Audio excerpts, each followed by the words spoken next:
we have built the biggest platinum producer in the world for a total cost that is under 40 billion rand. The reason we were able to do it is we called the market exactly right. Well-timed entries, palladium and rhodium prices have risen by over 150 and 300% respectively since we announced the Aquarius and Rustenburg transactions, and the fundamentals of the market are still really solid. What we said a year ago and maybe even 18 months, 2 years ago, have played out today just about exactly as we saw it. Our view has always been that the demand for PGMs, the fundamentals are really good in the medium term, despite electric vehicles or battery-powered electric vehicles, despite anti-diesel sentiment, despite all those things. And our view was always based on changes in supply are going to impact more than demand. Almost 50% of our revenue now comes offshore.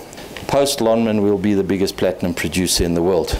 Very important to note that rhodium is almost the unsung hero of the changes in PGM markets. UG2 or reef actually, from a basket price point of view, outperformed Merensky. I would argue that there are significant benefits of mining UG2. The exposure to rhodium is significantly higher, especially in our case, 10.5% at Rustenburg, 9.9% at Kroondal, and of course the chrome credits are very, very significant, make a big difference to the business.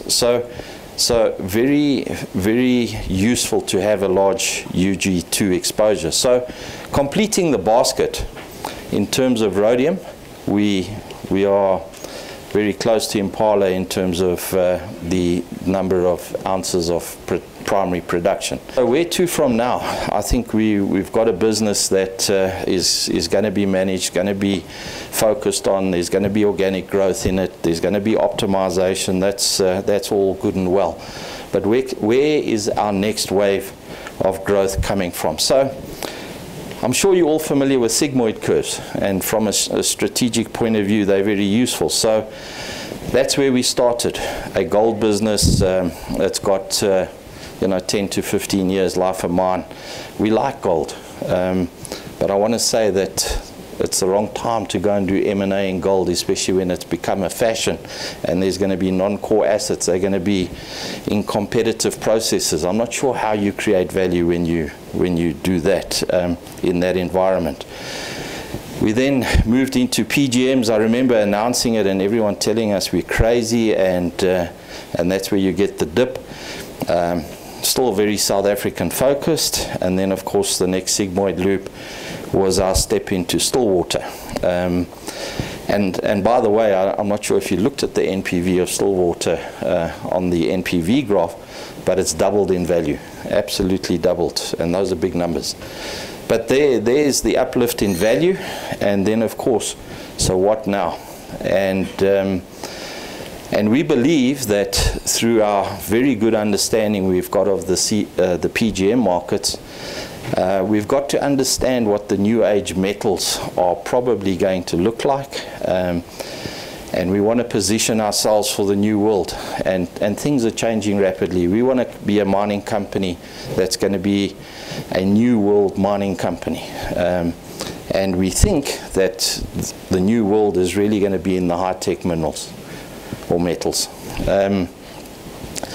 We clearly don't have all the insights, and therefore we've acquired SFA Oxford, and certainly they're well known for their work in PGMs, but what they may not be as well known for is their knowledge in powertrains and other areas of the associated business. So you can see it's a leading commodity consultancy with expertise in future technologies and mobility. When you talk electric powertrains, again, I just want to emphasize that everybody associates it with batteries. It's not always associated with batteries. You need to associate it with fuel cells and hybrids. But nevertheless, they've developed really good knowledge in terms of some of these future technologies. We could, of course, try and put a team together. We have looked at the cost of that. It's probably a similar cost to what we've paid, but it would probably take us 2 years to get that done. We're not a management team that sits on its hands.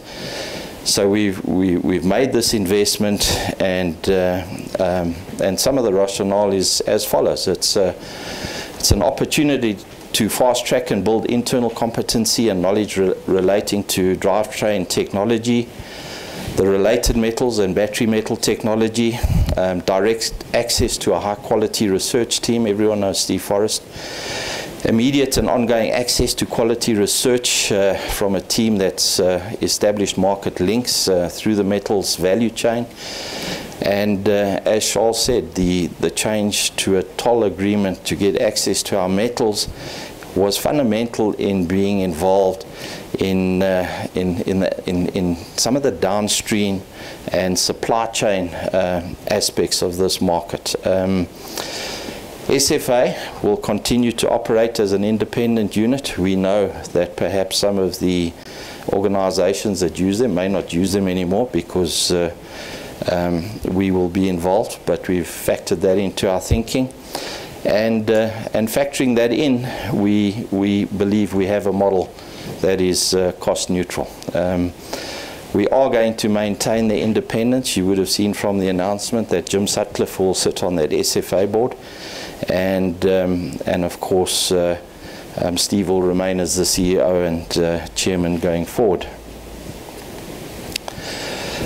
Having said that, that doesn't mean we're rushing out, and certainly our lenders, we're not rushing out to buy other commodities or opportunities.